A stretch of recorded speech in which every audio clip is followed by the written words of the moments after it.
So ayan, nandito na tayo guys sa baba. So galing ako sa West Dog Teeth hike and bumaba ako dito ngayon sa Ngongping, kung saan nandito yung tinatawag nilang wisdom path. Wisdom path, ayan. So papasilip natin ngayon guys kung ano nga ba ang wisdom path dito sa Lantau Island ng Hong Kong. So ayan, ito yun guys. So ayan siya. Ano siya, 38 pieces wooden carvings po siya, kung saan bawat kahoy na yan, bawat isa ay may naka-engrave na mga lumang verses na in Chinese characters. So ayan, hindi ko naman siya maintindihan, pero ito try ko yan i-google, at saka against the light kaya hindi makita. So ayan, actually ayan yung mapa doon kanina. Tinitignan ko yung mapa ng ang tawag na ito, ng wisdom path na ito, and kung titignan siya aerial shoot, ayan, makikita na ang ano na ito ay parang 8, number 8, parang number 8 yung ano niya, yung design niya, yung pagkaka-landscape po niya ay number 8 siya, paikot siya. Ito yung ano, ito yung number 1. Bale, ito yung number 1 na ano na kahoy. Ayan, tingnan natin kung ano ang nakasulat. Akala mo naman mababasa no? Ayan. So ayan. Hindi ko maintindihan kung ano yan. Ito try ko nga mamayang ano yan. 'Di ba sa Google, meron yan siyang ano, Google Lens. Ito try ko yan mamaya kung lalabas ba ang mga meaning ng kahoy na to. 38 pieces.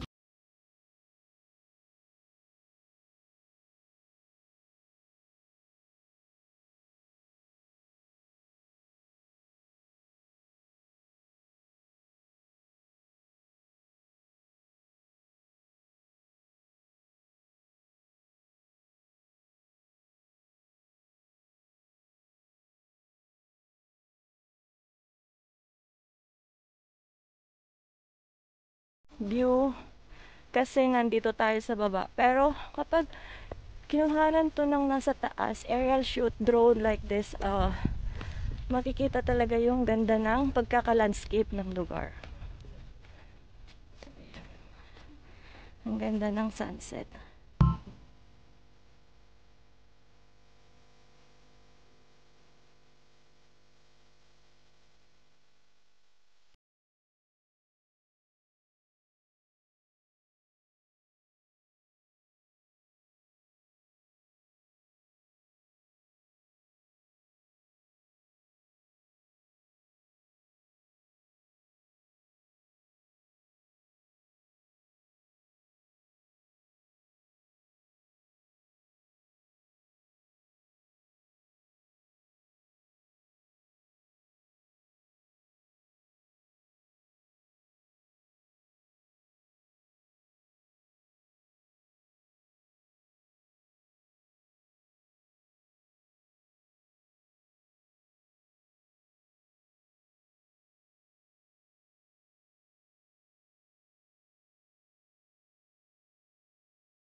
Hindi ko talaga, sa totoo lang, hindi ko masyadong ma-appreciate yung ano, yung lugar.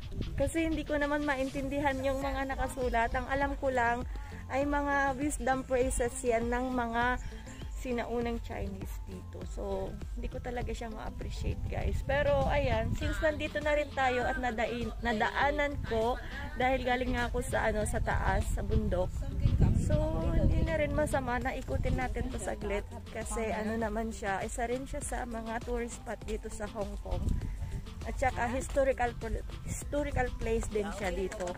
Ayan, dinadayo din siya ng iba. Ayan, diba? Ikot-ikutin lang natin dito. Pero, ayan, next time na dadalaw ako dito, I will make sure na makukuhanan ko to through air shot. Kasi maganda siya.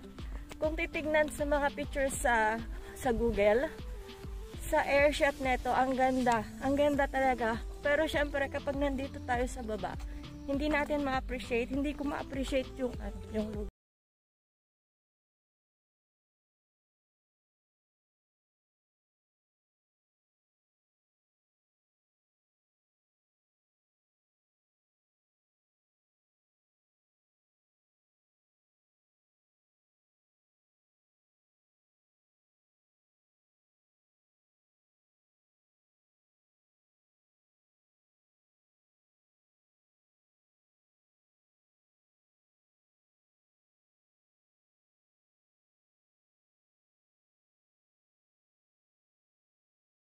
Baka. Nakakatakot. Baka manghabol to. Ayan, tapos na tayo sa Wisdom Pot, guys. So, explore natin konti ang Lantau. Ayan, nandito tayo ngayon sa Ngongping. Ayan, papunta na tayo sa Ngongping cable car. Pero hindi ako sasakay kasi expensive siya, guys. Magbabas lang ako. Pero dadaanan natin si Big Buddha. Ayan siya, oh. Pero bakit may mga may mga bracket, bracket. Ano 'yan? Bakit may mga ganyan-ganyan siya? Under construction ata si Buddha ngayon. Ayan, oh.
Yan yung Lantau Peak. Pero hindi ko inakyat siya ngayon. Pauline Monastery. Ganda din, no? Napasok namin yan last time. Pumunta kami dito nung wala pang ganitong sitwasyon. Napasok namin yan. So, ayan. Under construction si Buddha. Ayan siya. May mga ano siya.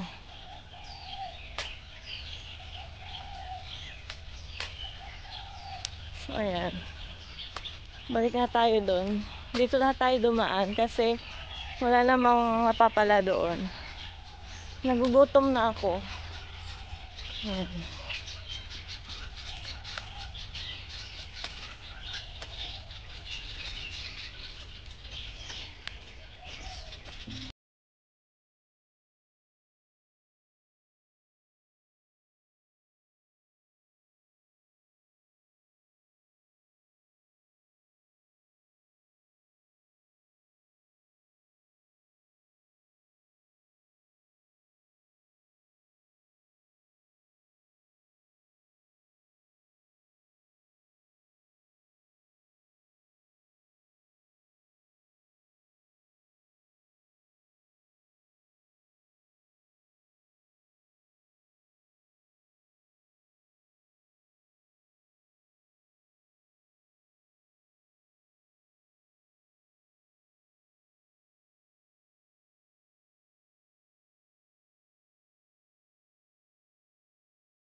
Guys, dito na nagtatapos ang aking gala today.